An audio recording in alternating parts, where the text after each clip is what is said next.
Итак, согласно фабуле обвинения, не позднее мая 2018 года Галилео Галилей, Ужахов, Барахоев, Мальсагов объединены между собой политической враждой, независимостью мышления и резкой оппозиционностью по отношению к учению Аристотеля с целью пропаганды гелиоцентрической системы мира, а также смещения занимаемого поста бывшего главы Республики Ингушетия Евкурова, создали экстремистское сообщество.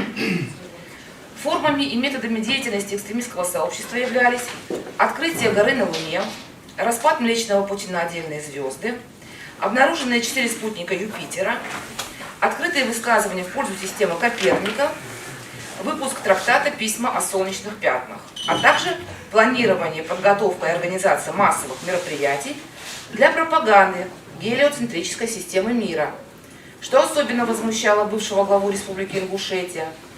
Ваше честь, но это не защита. Я прошу остановить. Считает необходимым донести эту информацию. Ну, я считаю, это нарушает мы право на защиту. Суд может ограничить, а почему прокурору настроение позволяет? Я разрешил продолжить. Пожалуйста, если вы считаете необходимым свою позицию так, Да, спасибо. Именно так я полагаю, необходимо как я ее буду оценивать. защищать позицию. Пожалуйста.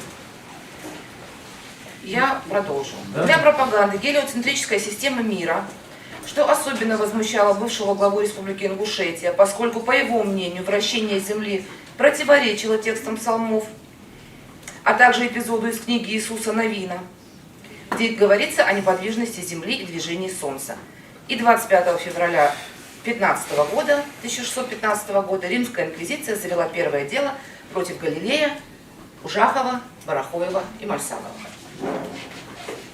Ваша честь, при всей гиперболе и всей абсурдности того текста, который был мною озвучен, моя абсолютная убежденность в том, что он ничуть не более абсурден и недоказателен, чем то, что мы слышали из уст стороны государственного обвинения. Вот абсолютно нисколько не гиперболизирован по отношению к ранее услышанному и нисколько не менее доказателен. Когда я говорю о какой-то разнице между даже маленькими кавказскими народностями, которые, наверное, большому брату кажутся вообще одинаковыми, и мы вообще непонятно чем отличаемся, мне кажется, что ингуши отличаются еще большей сплоченностью, может быть, в силу маленькой территории, может быть, в силу мононациональности, может быть, в силу малочисленности. Я не знаю, по каким причинам, я не проводила такого рода анализ, но они точно гораздо более сплоченные, и межличностные связи у них очень прочные. И они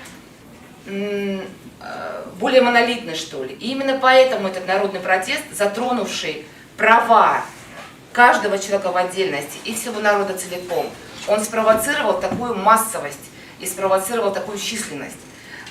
И здесь, мне кажется, дело даже совершенно не в организаторах и даже, может быть, не в лидерах. Это был такой порыв общенациональный, который был, мне кажется, ярко продемонстрирован в судебном разбирательстве уже. И уже, как бы заканчивая свое выступление, я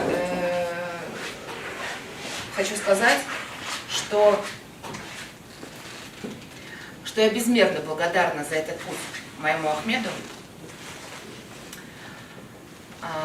Это были тяжелые дни, это были долгие дни, но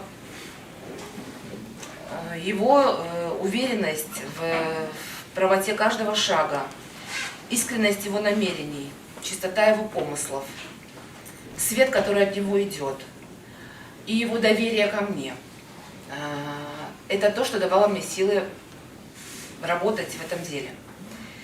И я убеждена, что сегодня на скамье подсудимых это лучшие представители народа, и никакое уголовное преследование, никакие репрессивные меры не могут этот статус их сломить.